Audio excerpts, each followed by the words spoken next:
এই অনলাইনের জমানাতে এসে গত 200 বছর আগের মতো উঠান বৈঠক করে প্রার্থীদের এই কাগজ দেখা সেটা দেখা যাচাই বাছাই করা, এটা আসলে খুব বান্দাদের আমলের এবং এগুলো পরিবর্তন হওয়া দরকার আর কি। যদি স্বচ্ছ নির্বাচন হয়, কালো টাকার বিনিময়ে যদি ভোট কেনা না হয়, পেশি শক্তি দিয়ে যদি ভোট এখানে দিতে বাধ্য করা না হয়, তাহলে আমরা মনে করি যে অবশ্যই আমাদের জয়ের ব্যাপারে আমরা আশাবাদী। বাংলার ভ্যানিস খ্যাত বরিশালে বইছে জাতীয় সংসদ নির্বাচনের হাওয়া। যাচাই বাছাই শেষে জেলার 6টি আসনে 41 জন প্রার্থীর মনোনয়ন বৈধ ঘোষণা করেছেন রিটার্নিং কর্মকর্তা। আনুষ্ঠানিক প্রচারণা এখনও শুরু না হলেও নির্বাচনী আমেজ এরই মধ্যে ছড়িয়ে পড়েছে নগর ও গ্রাম জুড়ে।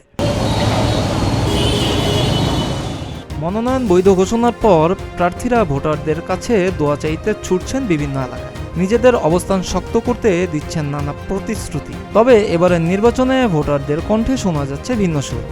আশ্বাসের প্রলেপ নয়, নদী ভাঙন, দারিদ্র্য ও শিল্পায়নের সংকট পেরিয়ে বরিশালকে টেকসই উন্নয়নের পথে নিতে পারে এমন দূরদর্শী, দক্ষ ও দায়বদ্ধ নেতৃত্বই তাদের প্রত্যাশা।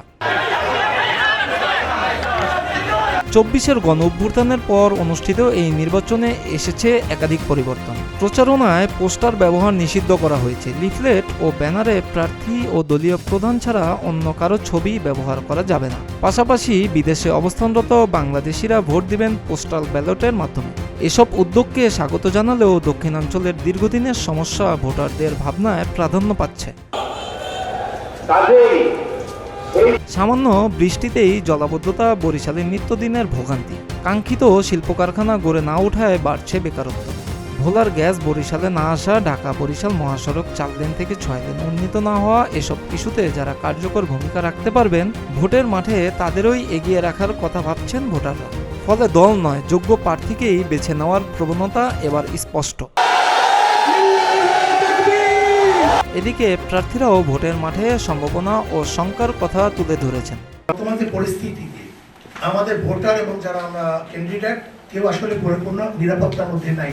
বাসদ মনোনীত প্রার্থী ডাক্তার মনীষা চক্রবর্তী বলেন, সুষ্ঠু নির্বাচন নিশ্চিত করা গেলে জনগণের প্রকৃত মতামত প্রতিফলিত হবে। এখন পর্যন্ত অবৈধ অস্ত্র জমা নেওয়া হচ্ছে না, অবৈধ অস্ত্র উদ্ধার করা হচ্ছে না এবং বৈধ অস্ত্র জমা নেওয়া হচ্ছে না, বরং আমরা দেখছি আর লাইসেন্সের মাধ্যমে অস্ত্র দেওয়া হচ্ছে। ফলে আমরা মনে করি একটা নির্বাচনের সুষ্ঠু পরিবেশ নিশ্চিত করার জন্য এটা খুবই পূর্ব শর্ত যে অস্ত্রগুলি যেন এই সময়ে এলাকায় না থাকে এবং কোনো রকম প্রভাব বিস্তারে এগুলি ব্যবহার না হয়।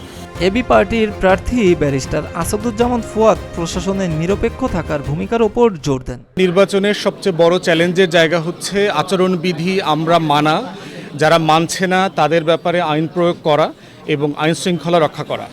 প্রশাসনের যে ভাবমূর্তি আমরা দেখতে পাচ্ছি, ইতিমধ্যেই তারা একটা বড় দলের প্রতি ব্যাপকভাবে ঝুঁকে পড়েছে। তারা ধরেই নিয়েছে যে একটা দল ল্যান্ডস্লাইড নিয়ে ক্ষমতায় আসবেন এবং তারা ধারণা করছেন যে ওই দলের খুশি অখুশির উপরে ভিত্তি করে তাদেরকে দায়িত্ব পালন করতে হবে। ইসলামী আন্দোলন বাংলাদেশের প্রার্থী সৈয়দ ইসাক মোহাম্মদ আবুল খায়ের বলেন, ভয়ভীতি ও কেন্দ্র দখলের রাজনীতি ঠেকাতে কঠোর নজরদারি প্রয়োজন। পর্যন্ত যা আছে ভালো, পরিবেশ মোটামুটি ভালো আছে। তো এই দুর্বৃত্তরা যাতে কোনো ধরনের ভয় ভীতির রাজনীতি সৃষ্টি করতে না পারে, সেন্টার দখলের রাজনীতি আবার ফিরিয়ে আনতে না পারে, প্রশাসন এই বিষয়ে যথেষ্ট সচেতন থাকা প্রয়োজন আমরা মনে করতেছি। ভোটারদের মতে এবারের নির্বাচনে জামায়াত ও ইসলামী আন্দোলন বাংলাদেশের প্রার্থীর সঙ্গে বিএনপির হাড্ডাহাড্ডি লড়াই হতে পারে। তাদের কাছে আমাদের দাবি হচ্ছে যে বরিশালের যে জলাবদ্ধতা সংকট আছে, এছাড়া যে অন্য সংকট আছে, এই যে আপনার খালের যে দখলদারিত্ব, এই সমস্ত কিছু থেকে যেন যে নতুন আসবে আমাদের জনপ্রতিনিধি, তার কাছে আমরা দাবি জানাই এই সমস্যা থেকে আমরা যাতে দ্রুত মুক্তি পাই। প্রথমেই আমি আশা করব বরিশালের 4 লেনের কাজটা সম্পাদিত করার জন্য অতি দ্রুত। কারণ হচ্ছে আমাদের বরিশাল থেকে যাওয়ার এখন 4 লেনের রাস্তাটা হয়ে গেলে বরিশাল আর্থসামাজিক উন্নয়ন হবে।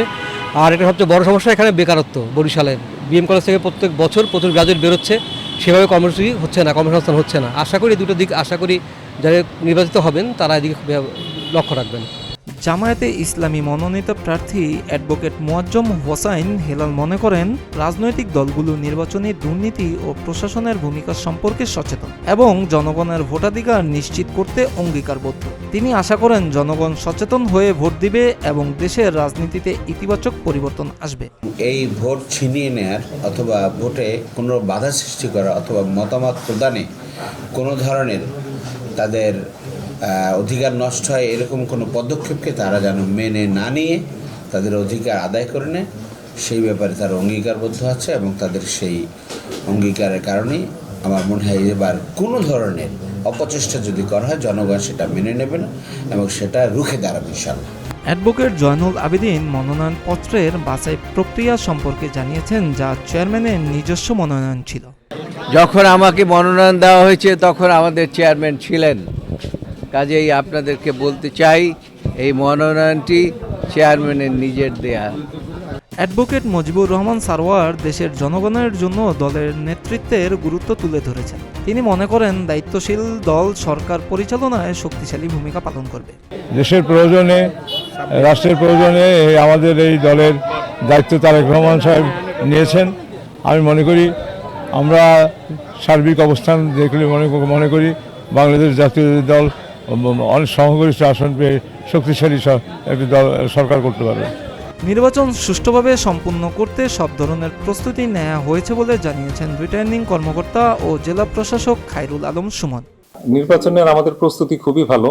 আমরা আইন শৃঙ্খলা থেকে আরম্ভ করে ভোট কেন্দ্র প্রস্তুতি থেকে সব বিষয়ে আমরা সর্বক্ষেত্রে আমরা প্রস্তুতি নিয়েছি এবং আমাদের সকল কর্মকর্তারা এখানে জড়িত আছেন, সবাই ইনভলভ আছেন এবং আমাদের মাঠ পর্যায়ে আমরা প্রচারণা থেকে শুরু করে ভোট গণনা এবং প্রিজাইডিং অফিসার যারা আছেন তাদের বিষয়ে আমরা বিস্তারিত তথ্য নিচ্ছি, সবকিছু নিয়ে এবং আমরা সিসি ক্যামেরা সহ সকল ব্যবস্থা আমরা প্রস্তুত করছি। বরিশাল জেলায় একটি সিটি কর্পোরেশন, 6টি পৌরসভা ও 10টি উপজেলা রয়েছে। মোট ভোটার 22,84,978 জন। ভোটের দিন ঘনিয়ে আসার সঙ্গে সঙ্গে বরিশালের রাজনীতিতে উত্তাপ বাড়ছে, আর সেই উত্তাপের কেন্দ্রে রয়েছে উন্নয়ন, যোগ্যতা ও আস্থার প্রশ্ন। মিরাজ হোসাইন, প্রতিদিনের বাংলাদেশ।